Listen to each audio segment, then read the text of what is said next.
In a small town living rough, times were hard and life was tough. On the porch we'd find our peace, talking about the land of the free. Stars and stripes in the sky, blue and red lines standing high. But beneath the freedom's call lies the story of us all. A conversation with the mutts, just a whisper in our thoughts, talking about the dreams we chase in this vast American space. The roads we walk, they're cracked and dry, still we look up at the sky with hope that never dies and tears that fill our eyes.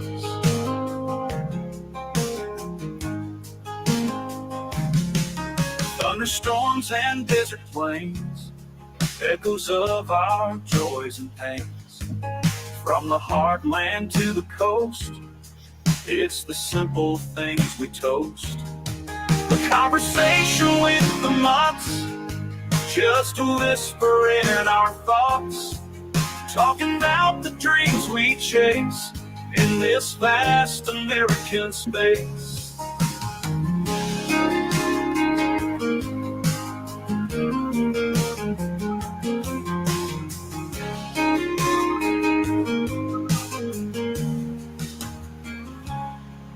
Roads we walk, they're cracked and dry, still we look up at the sky with hope that never dies and tears that fill our eyes. Belfast, American space.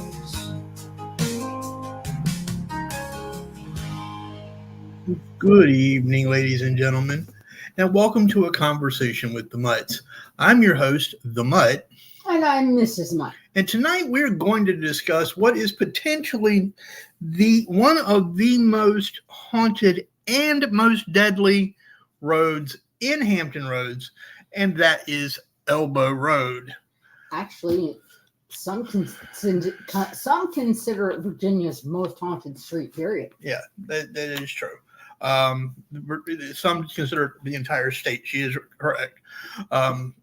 I grew up hearing about Elbow Road my entire life,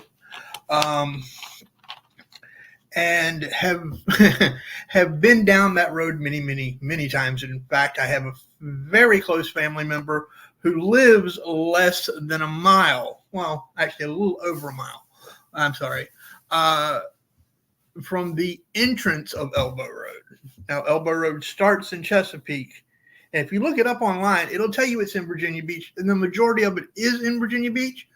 But it starts in Chesapeake and ends in Virginia Beach. See, I thought I had read that it went from Chesapeake to the Virginia Beach city line. I thought that's the way I read it. Maybe I read it wrong. And you may be right. I've always thought that it kind of went a little over the line and partially into it, but you may be right about that. Elbow Road first appeared on maps in the late 1890s and was originally simply just a rural road for farmers. In fact, at one point, semis were actually banned from using that road. Right. Not just because of the wear and tear on the pavement, but because of the added danger that they cause. Yeah. It's a very sharp turn. There are at least two literal 45-degree turns, curbs, on Elbow Road. And when you see the sign, it's literally at not 45, a 90-degree turn. That is true. That one of those literally is virtually a 90-degree. It drops down to 15 miles per hour for those two, doesn't it? Yeah, and that's right there by Stumpy Lake. So most of the street is 45, but right. For those two curves, it drops to 15. To 15, yes. And like I said, it started out as just a rural farm road, but has expanded past that. And it wasn't until I believe you looked this up. Correct me if I'm wrong. Was it 2018, 2019 that they started doing a bit of widening of that road? Actually, I got 2016. Okay, they shut it 2016. down for major changes. They widened the road, added shoulders, and they did some other things in an attempt to make the curvy roadway a bit safer. But it's still a 2-lane road without much room and with lots of scary curves. Lots of scary curves. In fact, at one point, it was rated. I'm trying to remember what it was rated. I'm doing this part from memory. At one point, it was rated like 23rd out of 289 roads. It was a 29, like in the country, not just in Virginia, but in the country. Before they had made the changes, this 2-lane stretch had absolutely no shoulders. Mm-mm. There weren't any streetlights guiding the way. Nope. And a speed limit of no less than 45 and curves. Sneaking up after patches of straightaways, it was just an accident waiting to happen, and many did. Oh, it's right here. I'm sorry, honey. I didn't mean to cut you off. Okay. I was just talking about the ranking. It was ranked 23rd. I did find it. Mm-hmm. Ranked 23rd of 289 segments with a high crash rate between 2018 and 2019, or excuse me, 2017 and 2019. I was reading that, and this is actually a direct quote from it's actually a ghost hunting website, but for the folks who live on the curves of Elbow Road, seeing accidents is a regular occurrence, as is seeing people ejected from their vehicles because of these accidents. Yep. The sounds of crashes in the middle of the night wake locals up from a peaceful night's sleep to something horrible and sad. It's enough to cause nightmares and inspire all sorts of tales of ghosts and paranormal happenings. At one point, the record for, and most of these happen on a Saturday or Sunday morning, but the record for the most accidents in a single morning was 11 accidents.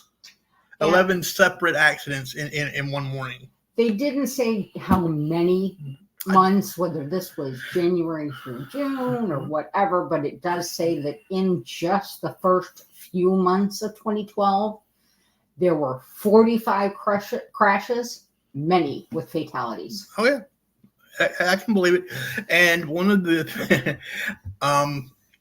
I know that there's a certain individual who's either listening now or will be listening later. I will say that I did not take part in this, so I don't get killed later.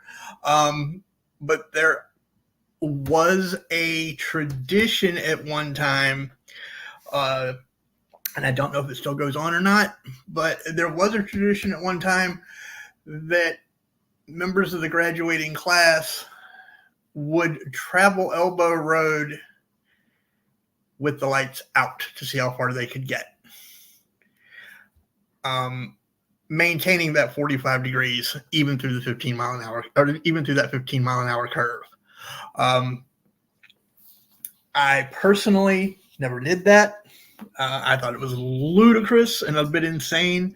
But I've had classmates. Now, Elbow Road itself is, not only is it one of the most deadly, it is actually listed as one of the most haunted because of all of this. These accidents and deaths and things. Oddly enough, however, it's haunted. You only find 2 ghosts that actually haunt this on a regular basis. One is Miss Wobble, and that is Elbow spelled backwards. For those of you who are paying attention, it is Elbow spelled backwards. She was an elderly woman, roughly in her late 70s, early 80s, I believe, who lived in a house along one of those sharp curves I was just telling you about, who was murdered in her home, allegedly. Although her body was never found, and that's the reason I said allegedly.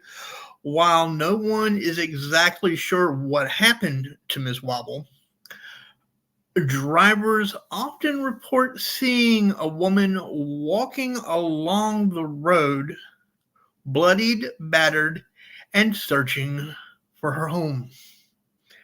Now, the reason that is, and I believe you covered this as well, shortly after the investigation by the police, they decided to tear the house down. Yes. And mine didn't tell me in either of I believe any articles that really went into Mrs. Wobble. It didn't tell me how long. Oh, I thought it said no, short. No, it didn't tell me. I misspoke. And I actually have two different sources that really went kind of into the story, one a little bit more than the other. Okay. This one, again, this is from the Ghost Hunters, where they... do you know? This one, yeah, it's Neptune's Ghost. Neptune's Ghost. Okay, neptunesghost.com. This is where a lot of this of our information comes from, folks. neptuneghosts.com. Where we both got a lot of our information, and this one goes into... it goes to say... Hey, Kim!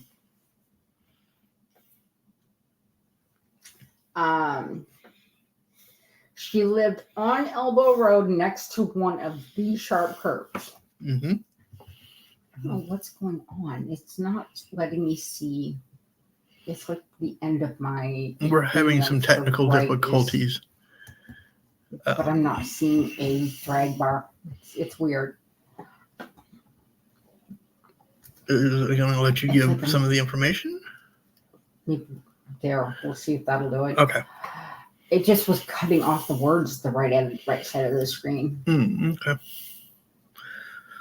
Did you bump a margin or something I don't know. By chance? It says she didn't die on the road or because of the road. It said that she was brutally murdered. And like you said, her body was never found. The police came looking for her after there was a report she was missing, or so the story goes. What they found was a broken back door and cold food on the table. When they went upstairs to look for her, they came across a bloody mess. It looked as though someone had been brutally massacred up there. But again, there was no body. There was, however, blood everywhere.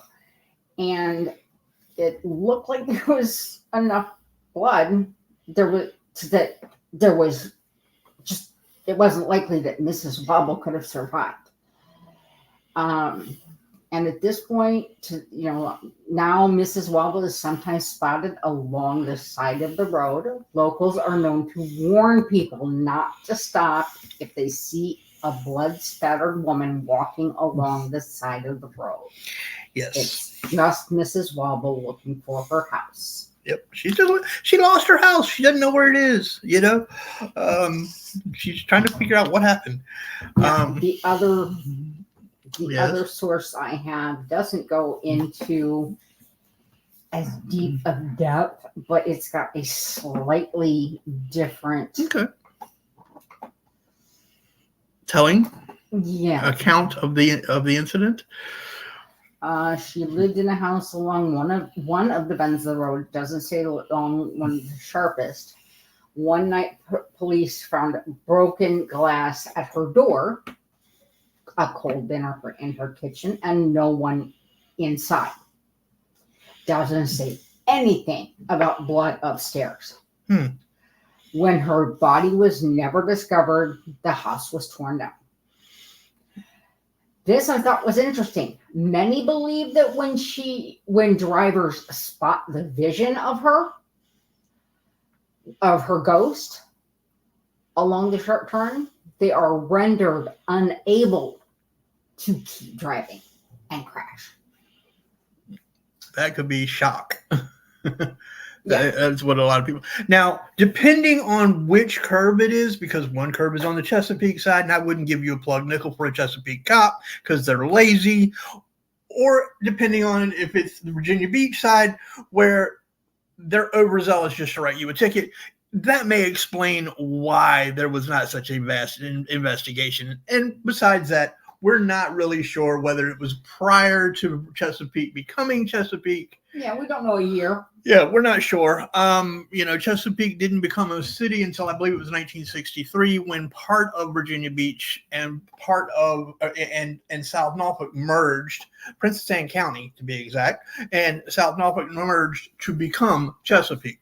So it could have been a Chesapeake cop. It could have been a Virginia Beach cop. We're not really sure, but I can tell you that if there any indication as to what they were, if they were like they are now back then, yeah, no wonder we haven't solved this murder. Again, no love lost for the Chesapeake PD. I won't go into that. Maybe another show. No bias here. Oh no, plenty of bias here. I'm not gonna front. I have plenty of bias. I don't sugarcoat it. I found a way around my technical issue. Good. Did you find anything else on Mrs. Wobble?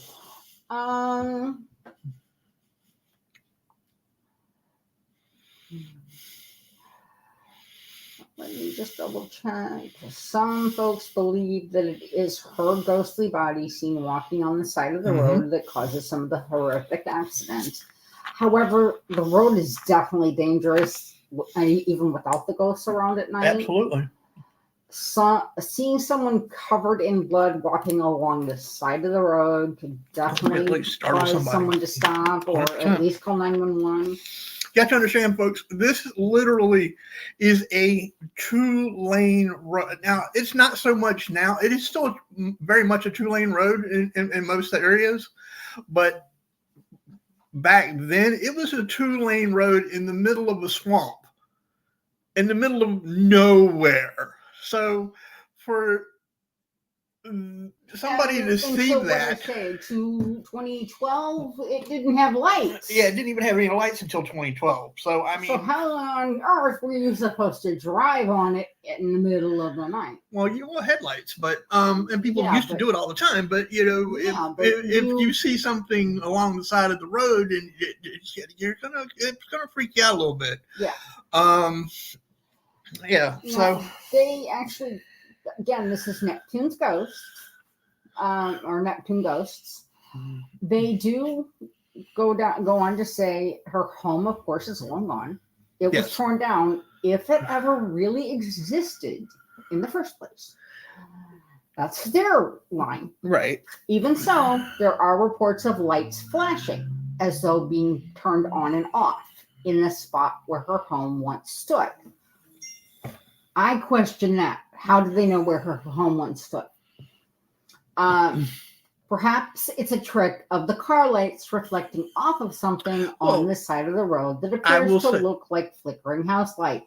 Let me chime in here. You say, how do we know where?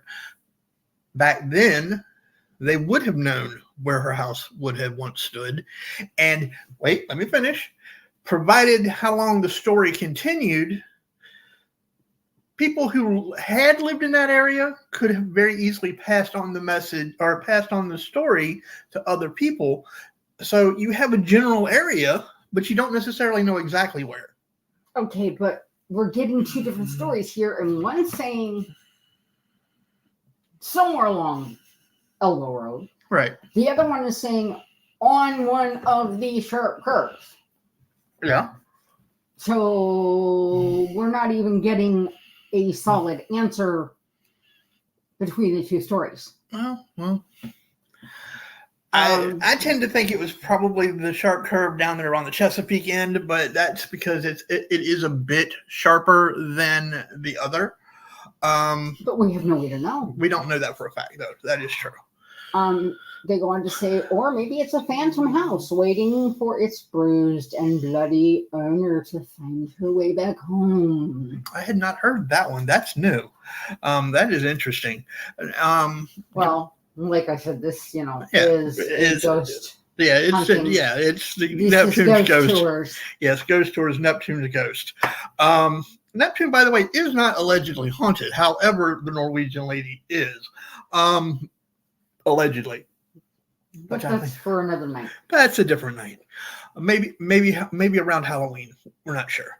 The other ghost that is very frequently seen, and I've actually gone to school with people who have actually seen this ghost. I have not heard anybody tell me stories of personal, encounters with Miss Wobble that I went to school with. But this other ghost, the drowned girl, yes, I have. I've personally never seen her, but I have classmates who have. The legend has it that the girl was actually following her parents on a walk down Elbow Road, which brings me to question: where the heck are they walking? And why? Why are they walking? On the road. We're talking just a road, just wide enough for two cars and ditches on both sides. Where are they walking? That's what I want to know. And they're deep ditches. They are not. Yeah. You can literally lose a car. You can have a car go into the ditch, and unless somebody sees the accident, nobody's going to know that car. You can go days before anybody knows that car is in that ditch, because all you're seeing as you're driving past might be the top. That's how deep some of those ditches are. But anyway, let me finish my little thing here. I have a question when we get into this. Now it says that she was following her parents on a walk down Elbow Road. Now this fact is strange in itself, because if it occurred back, and this was a note that I brought up in the 1890s, there was nothing out there. It was just road and open fields and marshland. Where did you get that year? That was when it first appeared on the map. Oh, okay. So if it was happened back in the 1890s, which was roughly about when it was put in.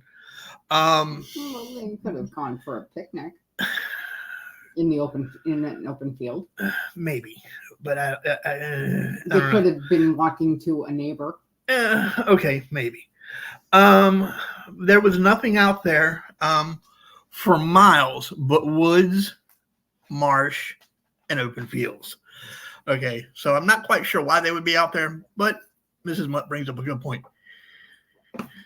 Either way, the story has it that the girl was walking and she dropped her teddy bear accidentally into Stumpy Lake. Now, Stumpy Lake is a rather sizable lake, and it does frequently, when it rains, will actually flood Elbow Road. They say that if it rains for a couple of days, don't take Elbow Road because it's a washout. The road will wash out. It has been known to wash out. A few years back, both pumps they actually have pumps on the road that pump the Hey, Steel and Tree that will pump the lake runoff that goes onto the road. Both of those pumps went out, and yeah, it was a mess. Elbow Road is just too busy to dare to walk down, in my opinion, to be honest. Either way, the girl was, like I said, walking, and she dropped her teddy bear into Stumpy Lake. She supposedly drowned trying to get the bear back. Even more spooky is the fact that her parents allegedly also disappeared on the same day. So, okay, what happened? Did her parents? This leads to a lot of questions. I got a lot of questions now. You specifically say Stumpy Lake. Yes. I am not getting the name of a lake.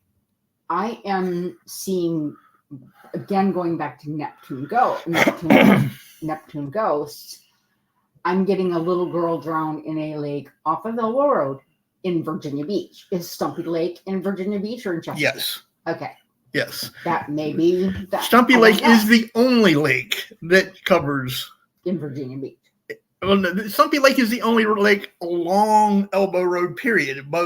It starts on one end. It's a sizable lake. It's okay, rather. The story is specifically says You're the also- story's never. Okay, let me ask you this: are you going to trust a local, or are you going to Well, trust no, a ghost hunting? They could page? be local. I don't know. You know, there's a lake. Stumpy Lake is the lake. Whoever wrote that may not have even known the name of the lake. It does say that they never give. No one ever seems to know her name or her age. Nope. They just say that they see wet footprints. Now, see, I got a different story. Okay. Well, let's hear your story. Okay, let me go down and get it here. I'm surprised you didn't get it, considering the source. I probably did, but I was leaving something for you. Let's be honest.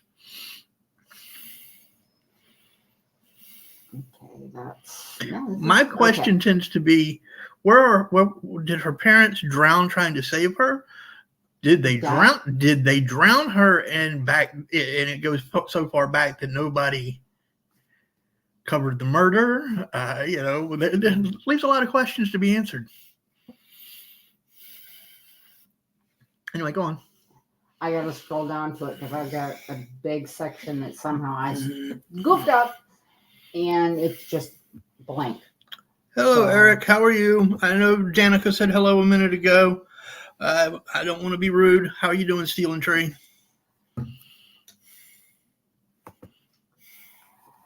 Okay, so this is a local news team went out with a pair of ghost hunters. I've seen the video. I know where you're getting ready. And they got a name? That's not where I'm going. Okay. They also talked to a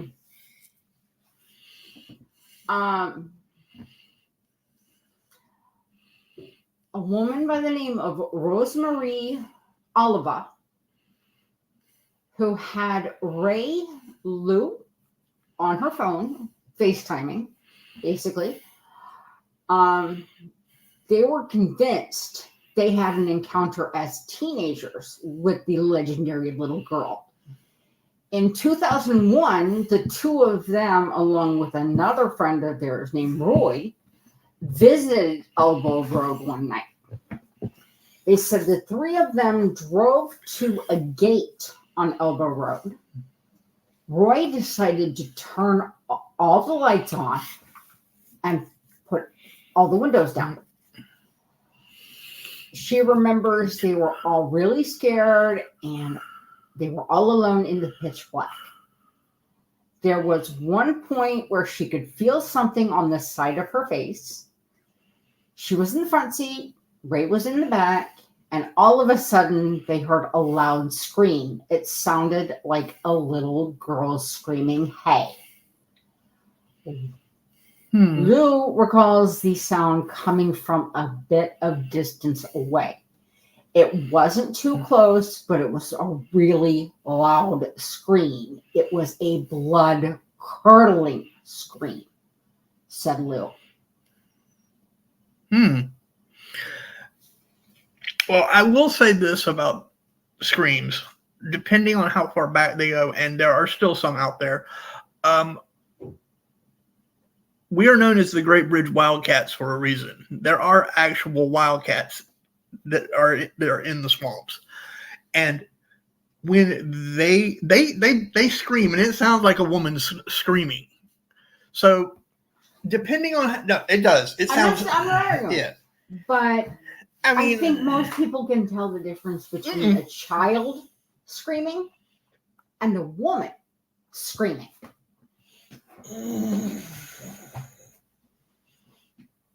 Okay. But if your senses are if you're already spooked and you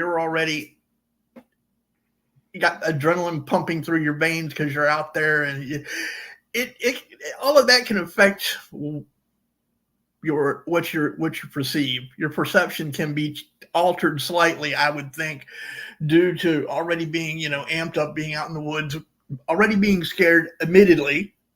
Okay. And then they've got that adrenaline rush. As soon as they hear this, they could very easily, Misinterpret. Misinterpretation is very, very easy. I mean, that's why they don't use firsthand accounts a lot of times in prison or in court cases, because if you get 6 people to describe a man running through the room, they're going to get 6 different descriptions. We did a experiment, if you will, in psychology class, where the teacher shows us a video of, I believe it was a young man putting, I'm not sure I can say a boomer, a boomer Okay. on the top of a building and then taking off. Okay. And then An explosive an IUD? type of an explosive. Let's just say that. And taking off. And there were people that witnessed him removing himself from the premises, we'll say. Right. And then you are shown 6 different pictures. And as a class, you take basically votes to see, was it this person, this person, this person? Right. And see how many people think which one did it. None of them did it. Right. Just to show that memory is fluid. Yes, very much so. We, as you know, I did a very long stretch as a security officer. And one of the things that we are taught is how to observe, to avoid, to potentially try to avoid that. And you would be surprised, even amongst us, yes, who were trained, to look for these things, still can be influenced. Very much so. Yes. So, it's not a science. It's really not a science. It's especially if you've got young people, and I'm not bagging on the young. I'm just saying, if they are altered in any way, I'm not going to go into how that would happen, but if they're altered in any way, or they can be coached. You've got fear factors. You've got adrenaline, like I was saying earlier. They can be manipulated. Things can be, things can be, definitely, that's a good word for it, manipulated. So, I mean, look at the video we were watching discussing the witches. Yeah. Right before. Right. And that young lady that said, well, that one was, and she had been coached. We all are. And she took the stand. And again, she had been groomed. Yeah, she had been coached. And not only that, but she had been taken care of. Yes.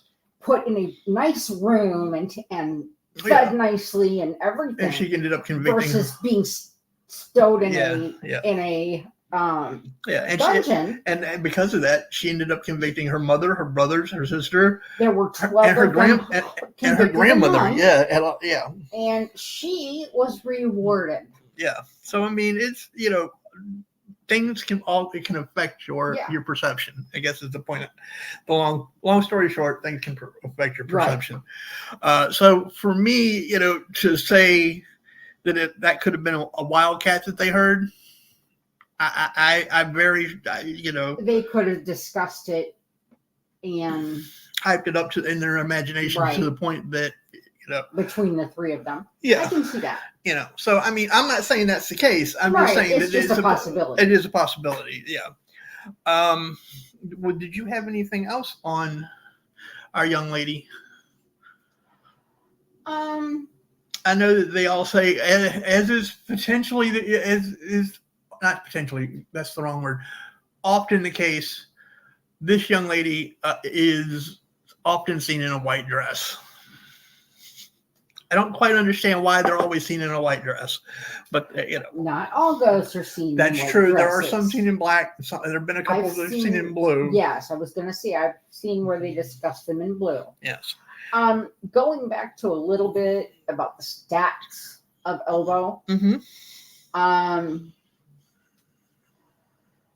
I'm showing that there were 300 crashes, some with fatalities. Yep.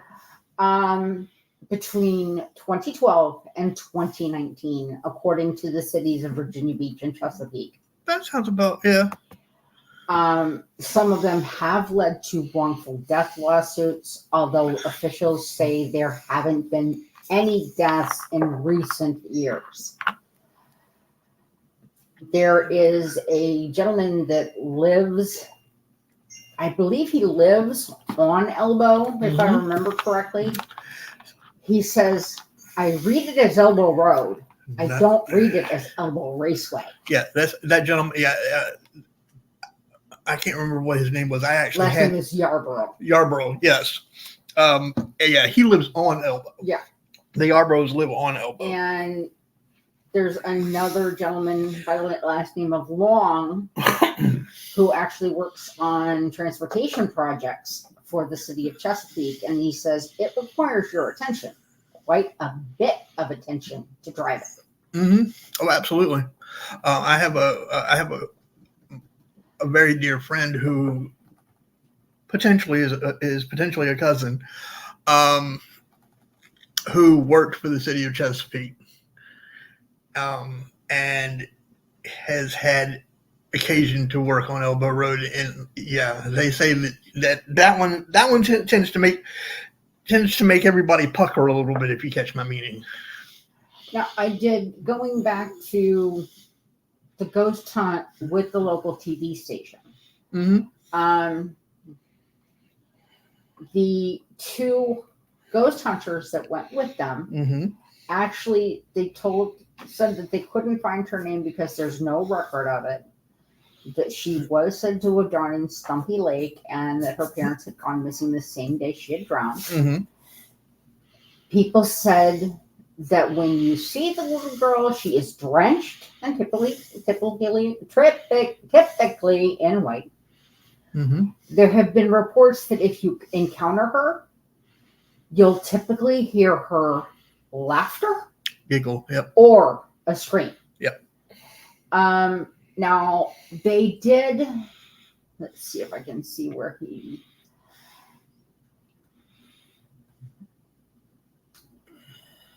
When this team of two, do an investigation, Hendley,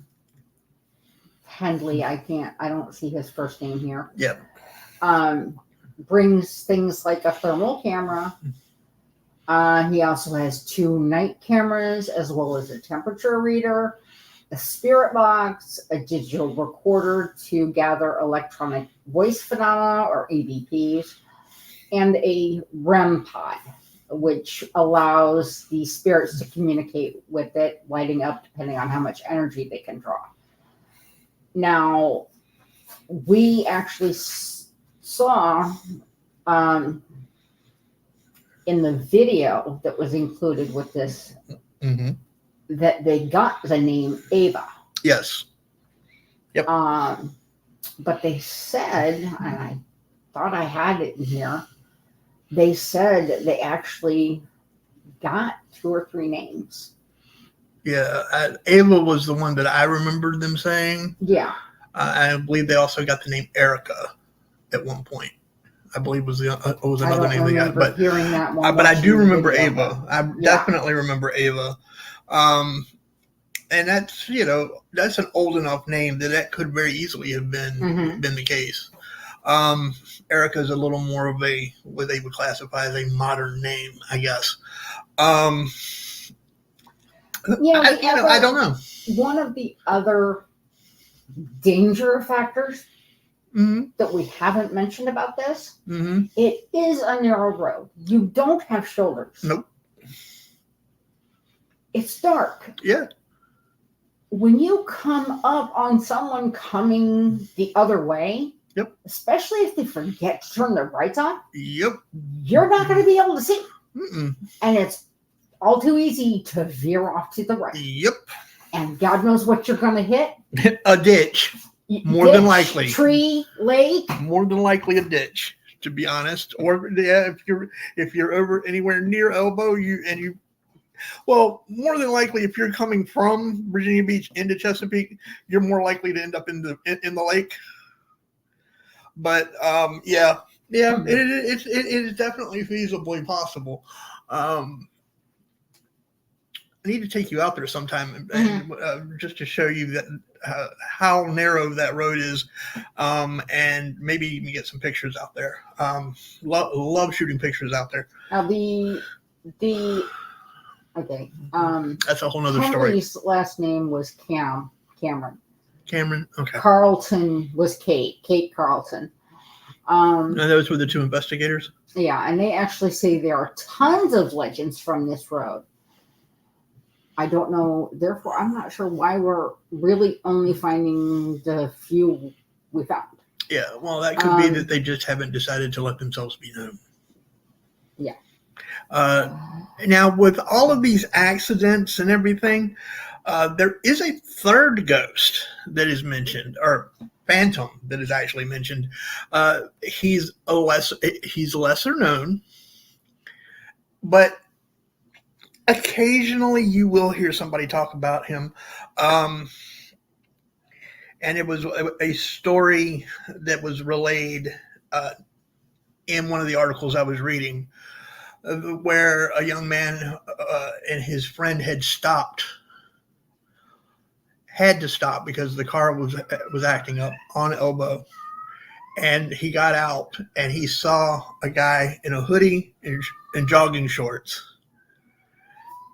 and there was a dog running ahead of him, and he said when he looked at the guy, he couldn't see his face. It was just the hoodie, and you couldn't see his face. He was in the jogging shorts. The dog ran off into the trees, and all he could hear was this guy whistling for his dog. Now, but Elbow Road is also said, like I said, to have a faceless jogger who, as some witnesses claim, of the man calling out, "Here, boy," or is heard whistling for his dog to return. As for the dog, he too is supposedly a ghost and is most often seen scampering off into the trees along the side of the road.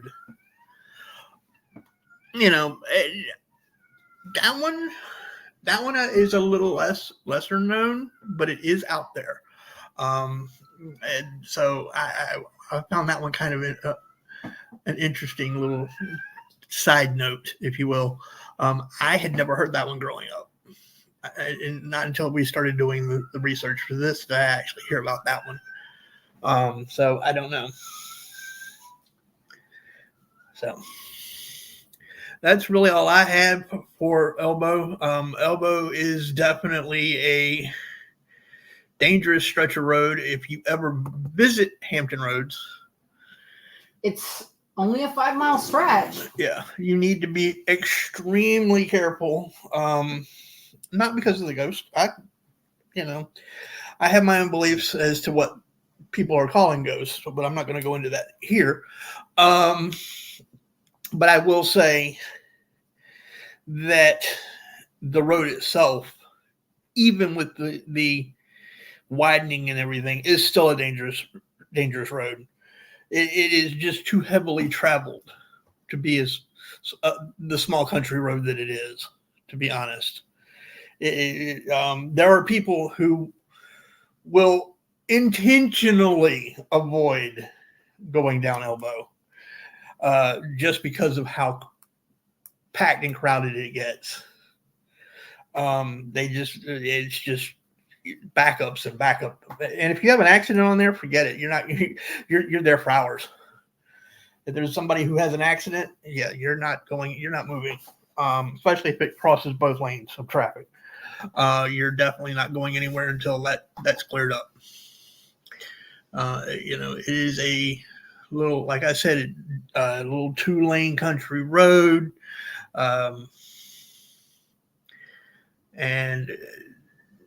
It's only like Mrs. Mutt was saying, it's only 5 miles in length. So, but it is one of the more to be this dangerous. Yeah, can only be 5 miles. Yeah, that's what I'm saying.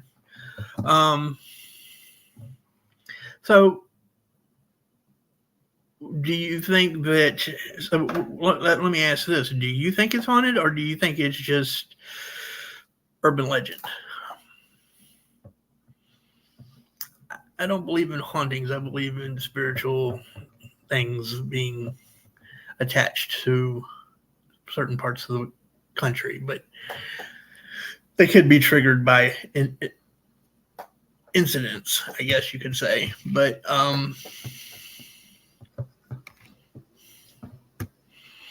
or is it that it's just so there have been so many accidents along this road that people have started telling stories to make things make sense, which is something that is very plausible.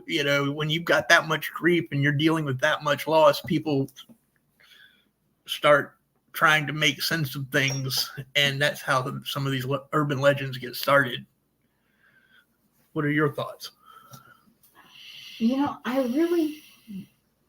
I'm not saying these people aren't seeing what they're saying they're seeing. I just don't know that I can define the reason they're seeing it. You know what I mean? I can't say what the real source of it is. Well, I will say that the thing about the grief that I was just talking about was something that was brought up in another article that I read. They were talking about how people try to rationalize these things and thereby come up with scenarios and reasons for why certain things happen, which is how the urban legends get started as a coping mechanism. And then they, of course, obviously over time, things are going to get expanded upon and expanded upon and expanded upon. Yes, but look at your own history within your ex's family.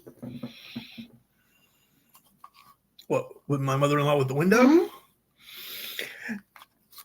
Yeah, I mean, you have an experience. Yeah, I mean, and it is still talked about occasionally, and I guess what she's referring to, if you don't know, if you have not heard this story, if you have, bear with me. I'm sorry. I'm going to tell it for somebody who may not have already heard it.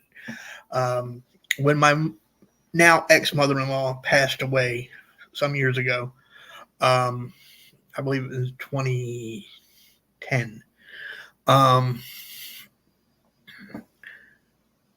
We were getting ready to leave. Well, actually, we had gone to the funeral. And when we came back, the window in what was my in-laws' bedroom, which had been the den until she got sick and couldn't climb the stairs anymore, they turned the den into a bedroom. And she would sleep with the window cracked about 2 to 3 inches. In the dead of winter in New England. Some of the funniest arguments I ever heard were Bob and Linda, arguing about how cold Bob was, and Linda's over there talking about she's burning up. Well, I probably wouldn't have it. I'd have a problem with it. Just give me more blankets. You can, yeah, but bury me under more blankets. At a certain point, It's just more weight. It doesn't do it. It doesn't matter. It doesn't provide any more they warmth. It's say just three. more weight. 3 blankets. 3 and blankets, that's it. and that's it. Yeah. Do not give me a weighted blanket. Yes, you've told me. But so we go to the funeral, and when we come back, Bob had gone into their bedroom I don't know if he was changing his shoes, taking off his jacket, what he was doing anyway. He was doing something. And he comes back out and he asked my ex-wife, Jennifer, if she had gone into the room and opened the window. Because he had said he had closed it before we went to the funeral. And no, she hadn't done it. He comes to me and he asked me, did you open the window? And I looked at him and laughed and said, no, I didn't. I said, that's probably just Linda telling you she's still hanging out at the house. So to this day, we don't know how that window got cracked, but it was literally only cracked about 3 inches like it normally was. And he had closed it. He swears to this day that he had closed it before we left for the funeral. So that's what Danica, Mrs. Mutt, was referring to. Sorry, baby. Not that a lot of people don't already know, but I know. I apologize. So that's what she's talking about. Can I explain that? No, I can't. Have I heard stories of people coming to say goodbye one last time? Yes, I have. Can I explain that? No, I can't. And maybe that was what Linda was doing. I don't know. Maybe she came and she left the window cracked 3 inches just to say, bye, Bob. And you might want to close this because you're going to be cold later. I was I'm going to say health aide. I lived with a woman and took care of her. Mm-hmm. And I did that my final semester of high school. Right. That's how I paid for my room and board. Right. While I was going to high school. Right. And her husband's name was Vic. Mm-hmm. And shortly after he passed, they had promised each other that if one crossed over before the other did, mm-hmm. they would send a sign to the other that they had made it safely. Right. And we're waiting. Well, she went to bed one night and she got a very strong whiff of Vicks Vapor Rub. No explanation for it. That could have been psychosomatic, though, couldn't it? Possibly. I mean, was this something that he used on a regular basis? I don't know. His name was Vic. And this was Vicks Vapor Rub. Yes. So was this Vicks Vapor Rub? There's the question I have. I mean, why was the Vapor Rub specifically so special? I think he did use it. If I remember. So it was Vicks. So this was Vicks Vapor Rub. Yes, it was Vicks Vapor Rub. Okay. And ladies and gentlemen, just so you're aware, yes, it is. We're trying to see how many times we can actually say Vicks Vapor Rub before we screw up. A little light humor. Go on. I'm sorry. There was no reason for anyone who had opened that jar. She certainly hadn't. It wasn't in the bedroom. Mm-hmm. Well, I don't know. I mean, I don't know Vic, and I don't know this lady, and I don't know Vicks Vapor Rub. I've never met it, so I can't say. I will tell you, because of how many times we've said it today, thanks to Helene. Yes. Her name was Isabel. Really? Yes. All righty then. Sorry, the last nasty hurricane that came through here was Isabel. Yes. We were talking about Isabel today with my mother because, sorry, I know I'm not supposed to mention her on the channel, but anyway. Well, you're not naming her by my name. No, I'm not. But anyway, so yeah, that's why the joke about Isabel. Because that is the last, from what I understand, that was the last major hurricane to actually come through this area. That was my first hurricane experience.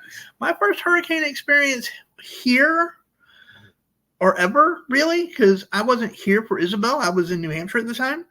The first time around, I believe, was Hurricane Gloria. And I still have very vivid memories of my mother and I sleeping on the pull-out couch with, where was my sister? I don't know where. I don't remember. No, this was, yeah, she would have been. I don't know where she was. She might have just. I don't know. I don't remember her being in the house. My sister, I mean. But we had a hurricane named Hurricane Gloria, and my father was working security for a company by the name of Wackenhut.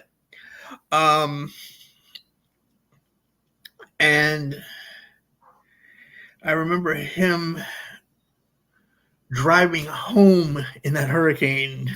By that point, it was the tail end of it. It had started to die down.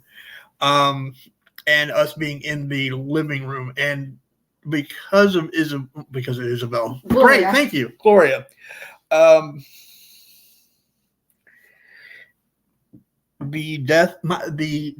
death of your host was greatly exaggerated because people thought I had died at the circus. Yeah, there was a gentleman with my name who had died at the circus at the Scope.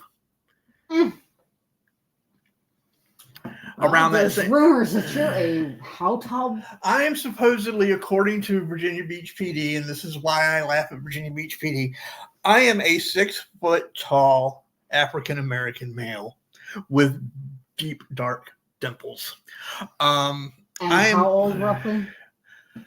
Oh, that was back when we were about the same age. Oh, okay. He and I were the same age. We were both about 25 back then. So yeah, for the last, I don't know, let's see, 25, and I'm 55 now. I'm almost 55 now. So the last 30 years, the last 29 years, basically.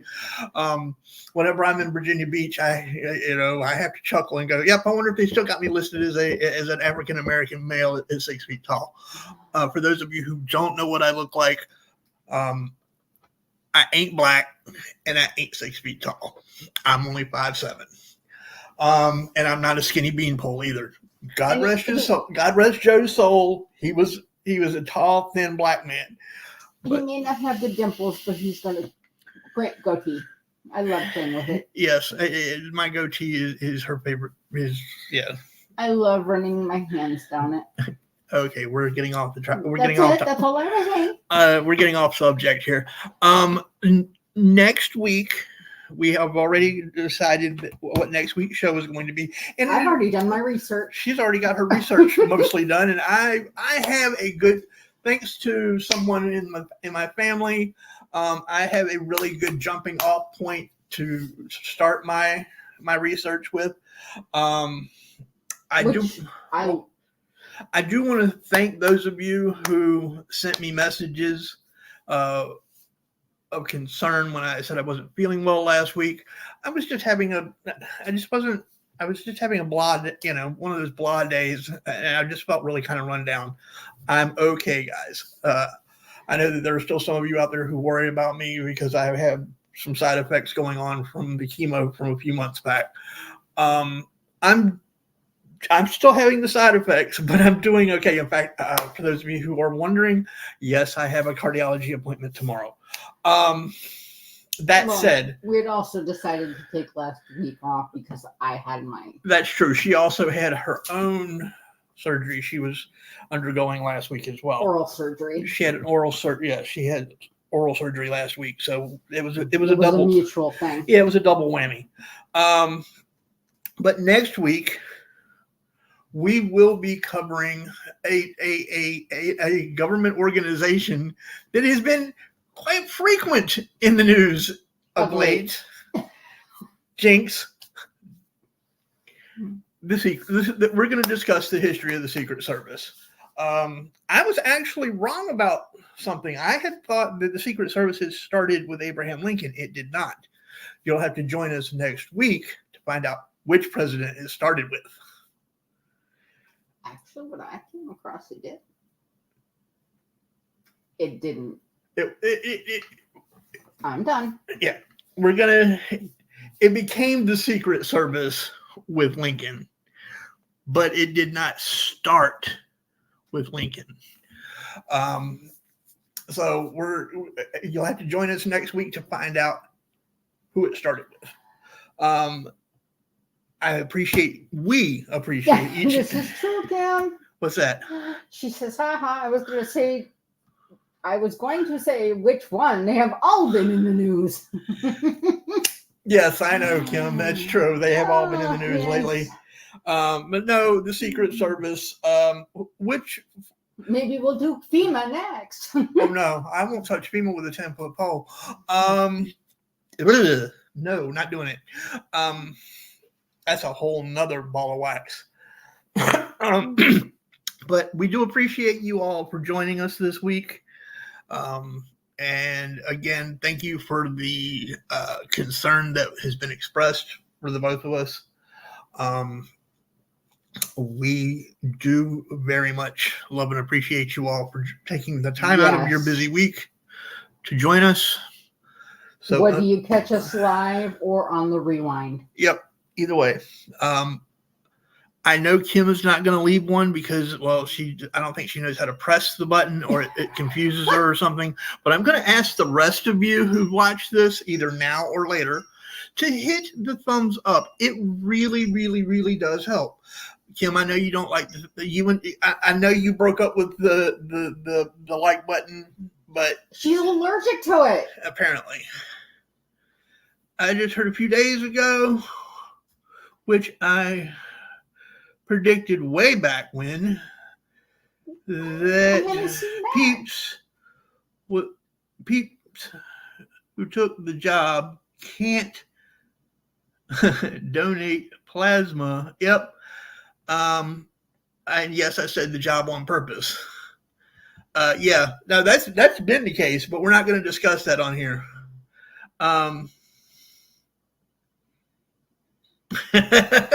It freaks out her OCD. Yes. Well, Kim, here's what I want you to do. I'm going to prescribe something for you. I want you to take the like button out to dinner. Okay. Order the steak and lobster and promise it, what goes with steak and lobster. Don't forget the calamari or the shrimp cocktail for an appetizer. And then excuse yourself to go to the bathroom and quietly leave the like button to pay the bill. Yeah. I'm just saying. I mean, it's a thought. I know somebody that did that, supposedly. Anyway, folks, we're going to sign off now. And I'm going to let Mrs. Mutt have what has become her famous last line. Have fun storming the castle! Bye, gang.